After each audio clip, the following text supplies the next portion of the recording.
கள்ளக்குறிச்சியில் கள்ளச்சாராயம் குடித்து உயிரிழந்தோரின் எண்ணிக்கை 63ஆக அதிகரித்துள்ளது.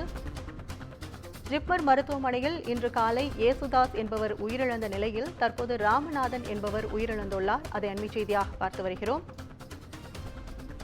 கள்ளக்குறிச்சியில் கள்ளச்சாராயம் குடித்து உயிரிழந்தவர்களின் எண்ணிக்கை தொடர்ந்து அதிகரித்துக் கொண்டே வருகிறது. தற்போது 63ஆக அதிகரித்துள்ளது. இது தொடர்பான கூடுதல் விவரங்களை செய்தியாளர் அக்பரிடம் கேட்கலாம். வணக்கம் அக்பர், இது குறித்த கூடுதல் தகவல்களை சொல்லுங்க. வணக்கம் கற்பகம். கள்ளக்குறிச்சி கருணாபுரம் பகுதியில் விஷசாராயம் குறித்து மேல் சிகிச்சைக்காக புதுச்சேரி ஜிப்மர் மருத்துவமனையில் அனுமதிக்கப்பட்ட ஏசுதாஸ் என்பவர் இன்று காலை உயிரிழந்த நிலையில் தற்போது ராமநாதன் என்பவர் உயிரிழந்துள்ளார். இன்று ஒரே நாளில் ஜிப்மர் மருத்துவமனையில் 2 பேர் உயிரிழந்தது பரபரப்பை ஏற்படுத்தியுள்ளது. கள்ளக்குறிச்சி கருணாபுரம் பகுதியில் விஷசாராயம் குடித்து உடல்நலம் பாதிக்கப்பட்டு மேல் சிகிச்சைக்காக புதுச்சேரி ஜிப்மர் மருத்துவமனையில் 20 பேர் அனுமதிக்கப்பட்டனர். இதில் 3 பேர் அனுமதிக்கப்பட்ட அன்றே உயிரிழந்தனர். இந்நிலையில் மீதமுள்ள 17 பேருக்கு ஜிப்மர் மருத்துவமனை தொடர்ந்து தீவிர சிகிச்சை அளித்து வந்தது. இதில் 6 பேர் மிகவும் கவலைக்கிடமாக இருந்தனர்.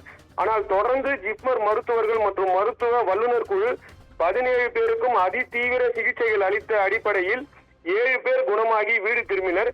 மேலும் 4 பேரின் நிலை மிகவும் கவலைக்கிடமாக இருந்தது. இந்நிலையில் 10 பேர் தொடர்ந்து சிகிச்சையில் இருந்து வந்த நிலையில் இன்று காலை 35 வயதுடைய ஏசுதாஸ் என்பவர் உயிரிழந்தார். தற்போது 61 வயதான ராமநாதன் என்பவர் உயிரிழந்துள்ளார். இன்று ஒரே நாளில் மட்டும் ஜிப்மர் மருத்துவமனையில் 2 பேர் உயிரிழந்துள்ளனர்.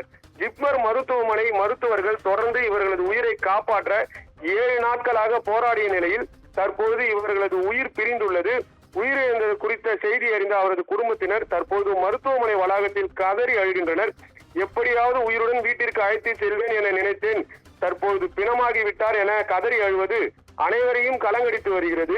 ஜிப்மர் மருத்துவமனையை பொறுத்தவரை 8 பேர் தற்போது சிகிச்சை பெற்று வருகின்றனர்.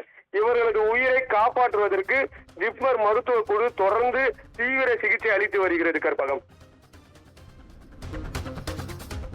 உங்கள் தகவலுக்கு நன்றி அக்பர்.